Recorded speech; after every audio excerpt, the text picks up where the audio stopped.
Generation gap सबसे बड़ी problem है, बिकॉज़ अगर जनरेशन गैप है तो कम्युनिकेशन प्रॉब्लम है। पहले जनरेशन गैप होता था parents to their children about 20 years, फिर वो रिड्यूस होके 10 ईयर्स हो गया। 10 ईयर्स में भी हम जनरेशन गैप देख रहे थे और अब तो रिड्यूस होके 5 ईयर्स 4 ईयर्स का हो गया। तो सिबलिंग्स के अंदर भी जनरेशन गैप। अब आप ये देखो कि घर में इतने सारे लोगों को साथ में रहना है और अगर सब में ही जनरेशन गैप हम देखने लग गए तो हम आपस में कम्युनिकेट कैसे करेंगे। Hello everyone, I am Anjali and I am a counselling psychologist. Welcome to my channel.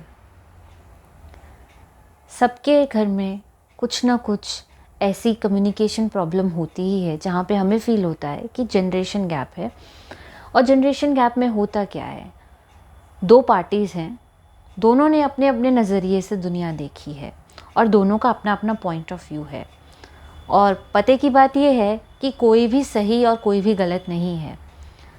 दोनों ही अपने अपने पॉइंट ऑफ व्यू से एक पर्टिकुलर माइंडसेट के साथ ज़िंदगी जीते हैं। पर कम्युनिकेशन की प्रॉब्लम आती है जब एक पार्टी दूसरे पार्टी को अपनी नज़रिए से जब दिखाती है दुनिया की मुझे ये प्रॉब्लम फेस हो रही है या मुझे ये चीज़ ऐसे लगती है, तो सामने वाले को वो चीज़ या तो वो समझ नहीं पाते हैं या उनको लगता है कि ये अननेसेसरी और फ्यूटाइल इमोशन है जो आप दिखा रहे हैं। So that way what happens is that you stop communicating with each other, क्योंकि आपको लगता है कि सामने वाला जब समझ ही नहीं पा रहा है तो why even to bother and interact. और धीरे धीरे फिर सब चुप हो जाते हैं और घर में कोई किसी से ज़्यादा बात नहीं करता है, सब अपनी अपनी दुनिया में चले जाते हैं।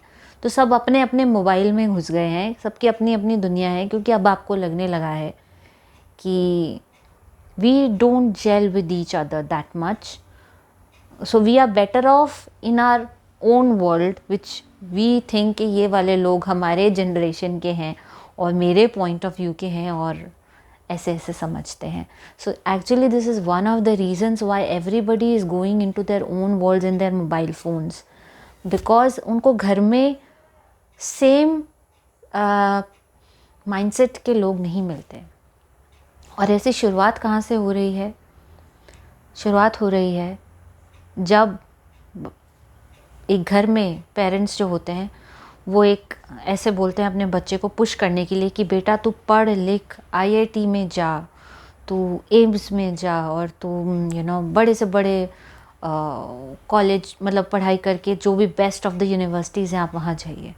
तो बच्चे को पूरा पम्प्ड अप करते हैं, अपनी पूरी जमा पूंजी उसको best of the best institute में भेजते हैं उसकी कोचिंग के लिए, उसका सारी चीज़ें करने के लिए।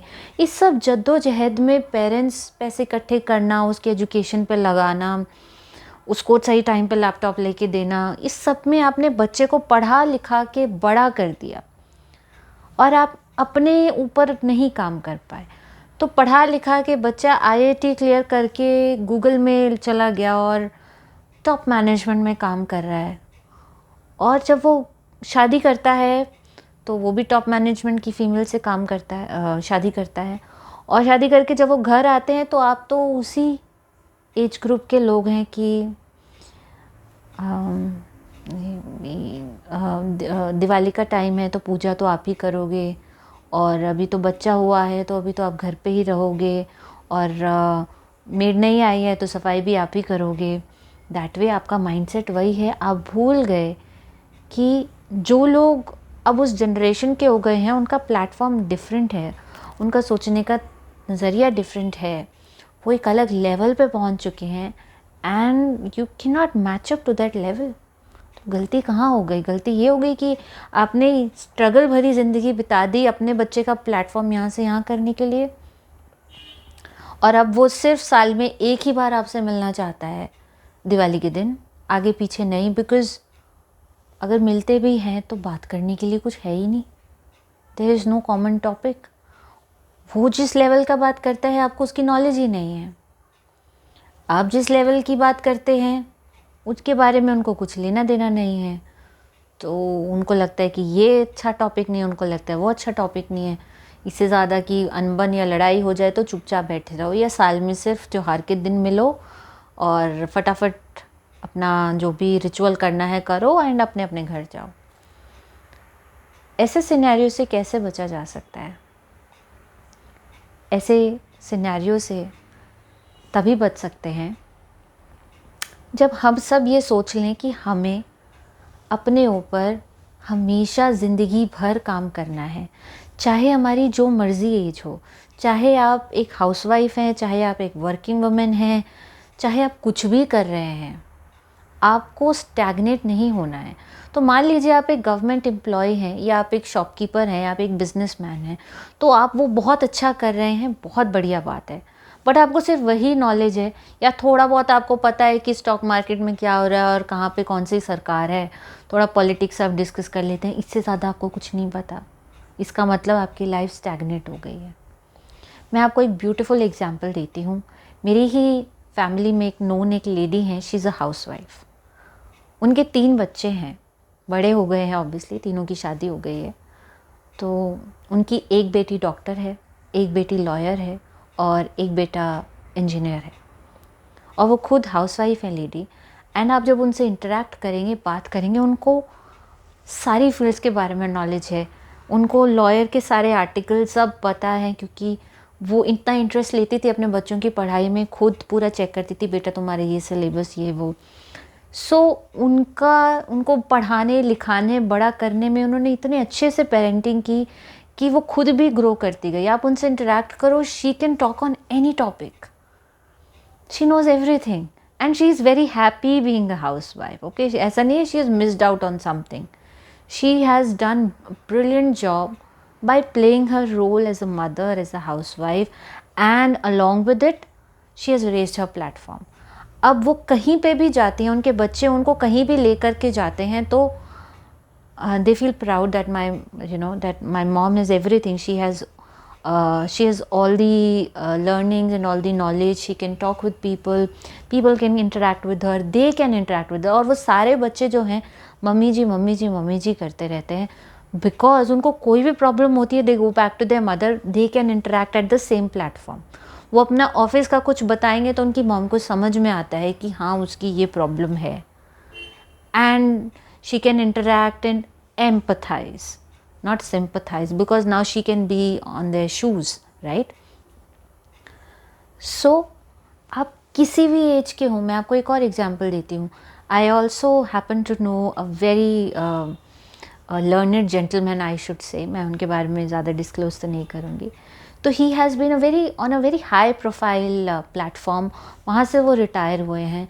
रिटायर होने के बाद भी अभी भी जब मैं कभी उनसे मिलती हूँ तो ही वुड से कि अभी उन्होंने एक हमारी बहुत ही लुप्त हो गई है वो लैंग्वेज, होने वाली है हमारी संस्कृति की, भारत की, वो सीखी है। और एक और लैंग्वेज है जहाँ से वो बिलोंग करते हैं, वो सीखी है, और फिर उससे रिलेटेड वो कुछ ना कुछ कर रहे हैं। He makes cards and a lot more things, so he is working and learning।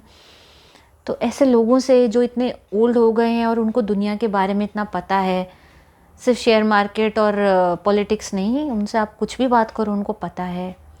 तो ये वो लोग होते हैं जो फिल्मों में, जिनको हम कहते हैं ना, the cool dad, the cool mom, the cool grandma. Why they are cool not because कि वो आपको हर चीज़ के लिए अलाउ कर देते, जा बेटा जा ड्रिंक कर ले, जा बेटा जा ड्रग्स ले ले, no, they are cool because they are at the same platform. They will be strict, they will not let you do anything funny.